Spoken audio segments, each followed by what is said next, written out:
Bienvenidos una vez más a Noticias de hoy. Muy buenas noches, estos son nuestros titulares. Estados Unidos se prepara para enfrentar una presión extraordinaria en la frontera sur. Y Estados Unidos da la sorpresa, su economía se sobrecalienta. No olvides comentar, suscribirte, dejar tu me gusta y compartir el video. Sin más demoras, comenzamos. Estados Unidos se prepara para enfrentar una presión extraordinaria en la frontera sur. El secretario de Seguridad Nacional de Estados Unidos, Alejandro Mayorkas, reconoció el domingo que el país se prepara para recibir una oleada de inmigrantes y enfrentar una presión extraordinaria en la frontera con México, una vez que se eliminen las restricciones de entrada relacionadas con la pandemia del COVID-19. Entrevistado por la cadena de televisión ABC, el secretario Mayorkas admitió la amplitud del problema y repitió el contundente mensaje de no vengas a cualquier posible migrante que esté pensando en cruzar la frontera ilegalmente. El plan del presidente estadounidense, el demócrata Joe Biden, de poner fin el 23 de mayo al denominado Título 42, la medida que permite en la actualidad la expulsión rápida de inmigrantes con argumentos sanitarios, ha provocado reclamos de varios sectores políticos.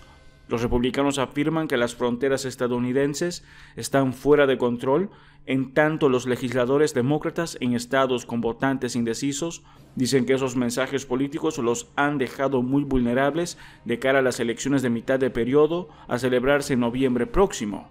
Hay una unanimidad en que el sistema está colapsado, dijo en el programa Fox News Sunday, para acotar que se necesita urgentemente elaborar una legislación para proporcionar una solución a largo plazo. La Agencia de Aduanas y Protección Fronteriza estadounidense sostiene que ha interceptado un promedio de 7.800 migrantes indocumentados diariamente a lo largo de la frontera suroeste con México en las últimas semanas, casi 5 veces el promedio de 1.600 registrados entre el 2014 y el 2019, antes del brote del coronavirus. Funcionarios del Departamento de Seguridad Nacional dijeron en marzo que el número podría ascender a 18.000 por día tras el levantamiento del Título 42. No hay duda de que si de hecho alcanzamos ese número, será una presión extraordinaria para nuestro sistema, dijo Mayorkas al programa de entrevistas State of the Union de CNN, pero nos estamos preparando para ello. La inmigración ha sido uno de los temas más espinosos para Washington desde hace décadas, y los esfuerzos de reforma han resultado insuficientes. Los ánimos sobre el asunto se caldearon cuando el expresidente Donald Trump describió a los inmigrantes indocumentados como delincuentes y violadores, y cuando su administración separó a algunos padres de sus hijos menores tras cruzar la frontera. El Título 42 se estableció bajo la administración Trump, y los críticos lo acusaron de invocar preocupaciones de salud pública para instrumentar una forma fácil de limitar la entrada de migrantes por la frontera sur, por donde ingresan sobre todo centroamericanos y mexicanos. Pero Biden continúa apoyándose en esa norma para rechazar a los inmigrantes, cuyo flujo ha incrementado cerca de los cruces fronterizos en previsión de la suspensión de la medida. Los arrestos fronterizos alcanzaron un máximo histórico en el 2001 y se prevé que superarán ese ritmo este año. Anticipándose a una gran afluencia, el gobierno de Estados Unidos amplió las instalaciones fronterizas y aumentó su capacidad para procesar a los inmigrantes. Estados Unidos ha dado la sorpresa negativa de la semana y una de las más importantes del año. El pasado jueves publicó sus datos de contabilidad nacional, registrando un descenso en la actividad económica del 1,4% en el primer trimestre del 2022, en comparación con el último trimestre del 2021, una cifra que sorprendió a propios y extraños por varias razones. En primer lugar, porque la tasa de crecimiento esperada por el consenso de analistas era de más del 1%, y en segundo lugar, porque ninguno de los agentes que forman parte de ese consenso hacen sus estimaciones de forma infundada. Si nadie apostaba por una reducción en la actividad económica de Estados Unidos, era sencillamente porque en estos 3 últimos meses ha presentado ningún síntoma. Analizando la actividad manufacturera y del sector de servicios, se observaba una clara desaceleración, pero en ningún caso un retroceso, y los indicadores de coyuntura económica, especialmente por el lado de la demanda, mostraban una fortaleza reseñable. Por poner un ejemplo, las ventas minoristas han crecido a un ritmo de más 13,1% de media durante los 3 primeros meses del año con respecto al mismo periodo del 2021. ¿Qué ha ocurrido entonces? Analizando en detalle la evolución trimestral del PIB norteamericano, observamos dos factores que subyacen a la evolución del agregado macroeconómico. Por un lado, el sector público ha sufrido un retroceso por segundo trimestre consecutivo.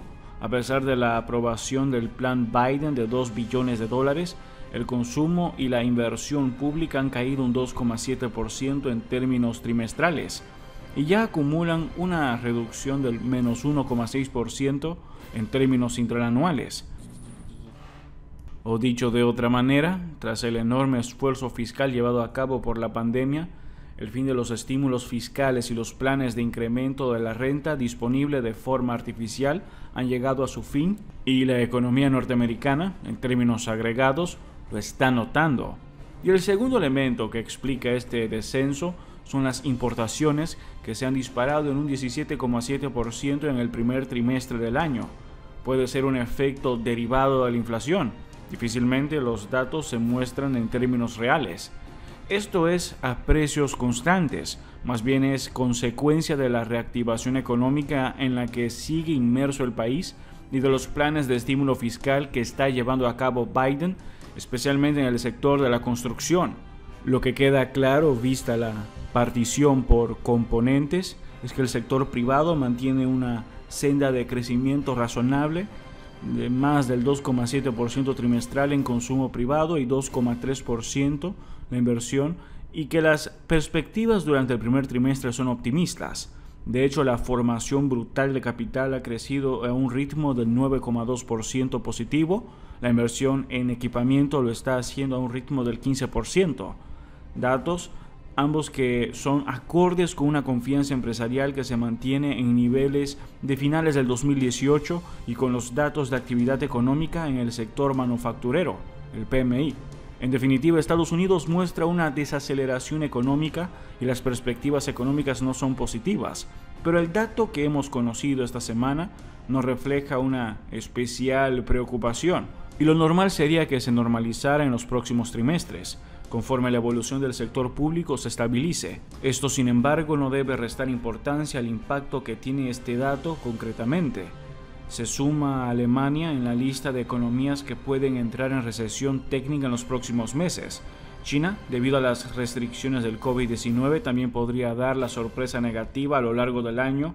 Eso podría tener un impacto a nivel global por el comercio exterior y la pérdida de perspectivas a nivel global.